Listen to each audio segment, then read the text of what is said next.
Diamagnetism. ठीक है, diamagnetism heading डाल लीजिए आप लोग। तो डायामैग्नेटिक जो मटेरियल होता है, कोई मटेरियल की प्रॉपर्टी होती है, ठीक है, कौन सा मटेरियल कैसे बिहेव करेगा, ये इसकी माइक्रो लेवल पे भी देखेंगे, इसमें दिया गया है एनसीईआरटी में। क्यों क्यों ये डायामैग्नेटिक बिहेव करता है, क्यों ये पैरामैग्नेटिक बिहेव करता है, और क्यों ये फेरोमैग्नेटिक होता है। तो डायामैग्नेटिक मटेरियल की सबसे बड़ी प्रॉपर्टी क्या है, सबसे पहली प्रॉपर्टी, जैसे पहचानोगे कैसे कि ये डायामैग्नेटिक मटेरियल, कोई भी मटेरियल। तो इसमें सबसे पहला जो इसको है कि अगर एक्सटर्नल मैग्नेटिक फील्ड में प्लेस किया जाता है, अगर एक्सटर्नल मैग्नेटिक फील्ड में किसी भी डायामैग्नेटिक मटेरियल को प्लेस किया जाता है, तो इसकी जो टेंडेंसी होती है वो स्ट्रांग मैग्नेटिक फील्ड से वीक मैग्नेटिक फील्ड की तरफ जाने की होती है। जैसे मान लो ये तुम्हारा मैग्नेट है, ये मैग्नेट है, मान लो ये नॉर्थ या साउथ है, ठीक है, नॉर्थ साउथ है। तो मैग्नेटिक फील्ड इस पॉइंट पे क्या होती है, इस पे स्ट्रांग होती है, पास में स्ट्रांग होती है, यहाँ पे स्ट्रांग होती है, यहाँ वीक होती है। तो इसमें जो डायामैग्नेटिक मटेरियल होता है, इसकी टेंडेंसी क्या होती है, स्ट्रांग से वीक की तरफ जाता है। ये यही आइडेंटिफाइंग तुम्हारा पहला तरीका होता है, यही तुम्हारा बताता है कि मटेरियल तुम्हारा क्या है, ये डायामैग्नेटिक है कि ये पैरामैग्नेटिक है। पैरामैग्नेटिक क्या होगा, उल्टा होगा। पैरामैग्नेटिक क्या होगा, वीक पे अगर ये रखोगे ये स्ट्रांग की तरफ खिंचता चला जाता है। जब भी हम लोग कभी मैग्नेट लेके किसी आयरन को खींचते हैं, देखो आयरन को क्या दिया है कि नहीं, इसमें आयरन के बारे में लिखा ही नहीं है। आयरन को लोहे की कुछ रखती है तो वो अट्रैक्ट होती है, लेकिन कॉपर रखोगे तो वो तुम्हारा रिपेल होगा तुम्हारा। तो सबसे पहला पॉइंट लिख लो कि it has tendency to move from stronger to weaker part of external magnetic field. पहला पॉइंट लिखो। देखो आयरन से हम लोग तो बहुत खेले होंगे ना, सभी लोग मैग्नेट से देखोगे वो खींचता अपनी तरफ, आयरन को ये खींचेगा, लेकिन आयरन आपका तो वो पैरा नहीं, एक्चुअली बहुत ही स्ट्रांग तुम्हारा फेरो होता है। लेकिन अगर तुम्हारा डायामैग्नेटिक मटेरियल होगा तो उसको रैदर देन को अट्रैक्ट करने की बजाय ये क्या करेगा, रिपेल करता है।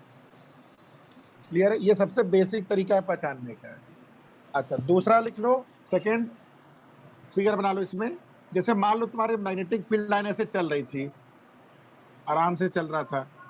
अब तुमने क्या किया, इसके बीच में एक तुमने वो रख दिया मैग्नेट, एक इसमें डायामैग्नेटिक सब्सटेंस रख दिया। ये मान लो बिफोर है, suppose this was before magnetic field line. अगर तुमने इसमें एक रख दिया डायामैग्नेटिक मटेरियल, ये डायामैग्नेटिक है, तो ये फील्ड लाइन को क्या करता है ना, रिपेल करता है ऐसे करके, ये इसको दूर दूर कर देता है। मतलब इसकी डेंसिटी को क्या करता है, ये कम कर दे रहा है ऐसे करके। ये behaviour of magnetic field line near diamagnetic material. मतलब इसके अंदर जो भी फील्ड थी, पहले जो फील्ड थी इस पॉइंट पे, वो फील्ड क्या होती है, फील्ड बेसिकली रिड्यूस हो जाती है। मतलब इस पोजीशन पे देखो, अगर ये हाइपोथेटिकल पोजीशन दिया गया, यहाँ तुमने डायमीटर दिया, इस पॉइंट पे जो फील्ड लाइन है वो क्या होती है, रिड्यूस हो जाती है। तो यहाँ लिख लो field line will be reduced, field lines will be reduced. Reduce कर देता है, रिपेल कर देता है, ये सब इसके अंदर हो गया। देखो रिड्यूस करने का मतलब कि नहीं बहुत ज्यादा कर देता है इसका। देखो जो वैल्यू आया था देखे होगे, काई की वैल्यू 10 की पावर -5, मतलब 10 टू द पावर 5 लाइन में केवल 1 लाइन को रिपेल करेगा। मतलब इसकी तो टेंडेंसी होती है रिपेल करने की, बहुत कम होती है, ऐसा नहीं बहुत बहुत ही ज्यादा है, बहुत ही कम होती है, लेकिन ये रिपेल करेगा, ये उसको कम कर देगा। दो प्रॉपर्टी समझ में आ गई। अब देखो इसका जो माइक्रो लेवल जो बताया गया है, अगर बुक आप लोग के पास है देखो जरा ध्यान से, ये जो थर्ड पैरा जो दिया गया है, थर्ड पैरा देखो क्या लिखा है। तो थर्ड पैरा बहुत इंपॉर्टेंट है, ये micro level basically understanding of diamagnetic substance. क्या बोल रहा है कि कोई भी देखो मटेरियल एटम से बनता है, एटम में इलेक्ट्रॉन रिवॉल्व करता है, डिस्कस किया गया था, जब इलेक्ट्रॉन रिवॉल्व करता है तो उसमें ऑर्बिटल मैग्नेटिक मोमेंट होता है। तो जब भी एक्सटर्नल मैग्नेटिक फील्ड लगाया जाता है, देखो before external magnetic field, before दो केस हो रहा है, बिफोर एंड आफ्टर। ये बिफोर वाला ऊपर है, आफ्टर है। जब बिफोर मैग्नेटिक फील्ड अप्लाई होती है तो उसमें क्या बोल रहा है कि किसी भी एटम में जो ऑर्बिटल मैग्नेटिक मोमेंट होता है, orbital magnetic moment which is happening because of revolution of electron, और उसमें जो बताए थे कि स्पिन मैग्नेटिक मोमेंट होता है, जो कि स्पिन के चलते नहीं होता लेकिन होता है इलेक्ट्रॉन के अंदर। तो इस तरह के मटेरियल में जो ऑर्बिटल मैग्नेटिक मोमेंट होता है म्यू एल, और जो स्पिन मैग्नेटिक मोमेंट होता है, ये तुम्हारा इक्वल होता है, इक्वल एंड अपोजिट होता है। इसलिए जो नेट मैग्नेटिक मोमेंट हो गया, नेट म्यू, ये 0 होता है। ठीक है, नॉर्मल सिनेरियो में ये नेचर ने इसको ऐसे बना के रखा है। अब जब इसको हम लोग फील्ड में लगाते हैं, मैग्नेटिक फील्ड में जब प्लेस करते हैं, तो क्या होता है, ये बता रहा है कि जो आपका ये ऑर्बिटल मैग्नेटिक मोमेंट है, ये कम हो जाता है। जैसे मान लो पहले थोड़ी लेंथ है, ये इतनी लेंथ की थी, अब ये लेंथ कम हो जाती है, और जो स्पिन मैग्नेटिक मोमेंट है वो इंक्रीज कर जाता है। तो इसमें एक नेट मैग्नेटिक मोमेंट हो गया, वो किधर हो गया, ये अपोजिट डायरेक्शन में हो गया, अपोजिट डायरेक्शन में नेट। तो जहां भी प्लेस करोगे वो मैग्नेटिक फील्ड को क्या कर रहा है, ये अपोजिट हो रहा है, यानी कि अपने पास में ये अपोजिट डायरेक्शन में मैग्नेटिक मोमेंट पैदा कर रहा है।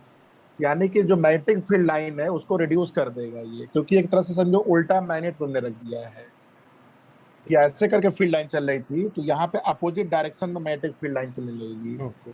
इसीलिए क्या करता है, इसको रिड्यूस कर देता है। समझ में आ गया माइक्रो लेवल पे क्या हो रहा है। ये पूरी मैं कहानी नहीं लिख रहा हूँ, वो पैरा वहां मार्क कर लीजिएगा, micro level definition of diamagnetism. ये 2 फिगर बना के इसको बस समझ लो।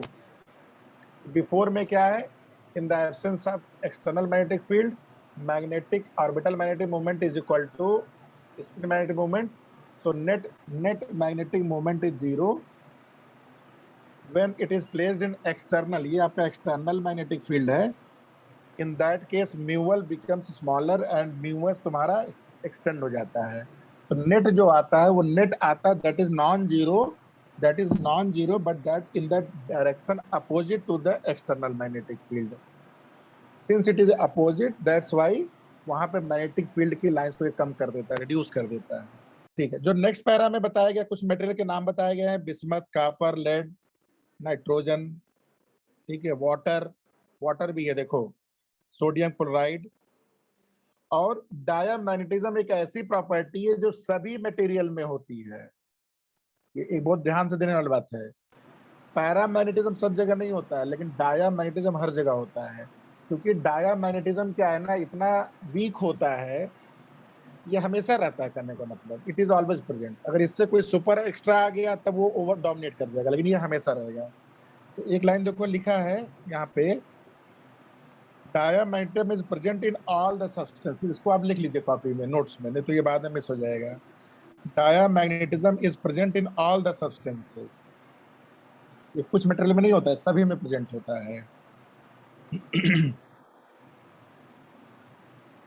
अच्छा, सबसे जो लास्ट पैरा है बहुत ही इंपॉर्टेंट है, इसमें 2-3 लाइन बहुत इंपॉर्टेंट है, और ये 1-1 नंबर के क्वेश्चन बहुत बनते हैं। देखो इसमें सबसे पहले क्या बोला है, most exotic diamagnetic materials are superconductors.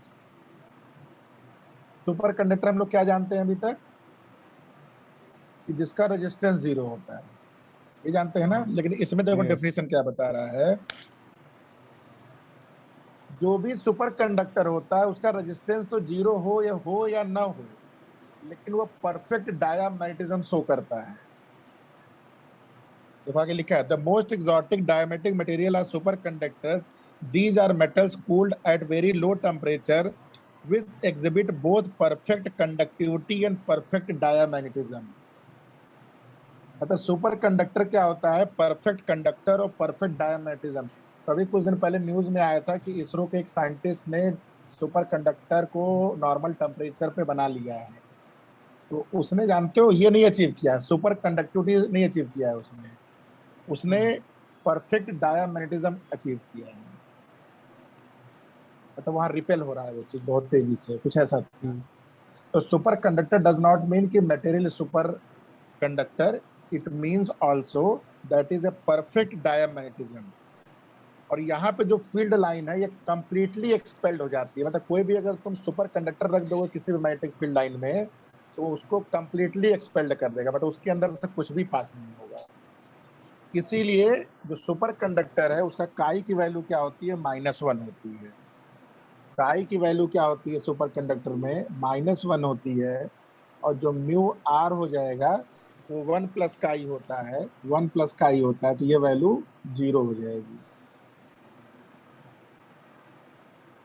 Superconductor repels a magnet and repelled by magnet. और देखो एक वर्ड लिखा है मेजनर इफेक्ट, इसको कॉपी में लिख लीजिएगा। मेजनर इफेक्ट, मेजनर इफेक्ट एक लाइन में आता है। ये मेजनर इफेक्ट क्या है 1 मार्क्स में, the phenomena perfect diamagnetism in superconductor is called Meissner effect. The phenomena of perfect diamagnetism in superconductor is called Meissner effect. का नाम है किसी साइंटिस्ट के नाम पे, ठीक है, डिस्कवर ने जो स्ट्रॉन्गर से यस वीकर सर। में जाता है पहला चीज, दूसरा मैग्नेटिक फील्ड लाइन रखने पे ये रिपेल करता है, और तीसरा माइक्रो लेवल किस बेसिस पे कैसे इसको डिफाइन किया गया है। सुपर कंडक्टर को हम लोग डायमैग्नेटिज्म समझते हैं और इसी के बेसिस पे हमने मेसनर इफेक्ट को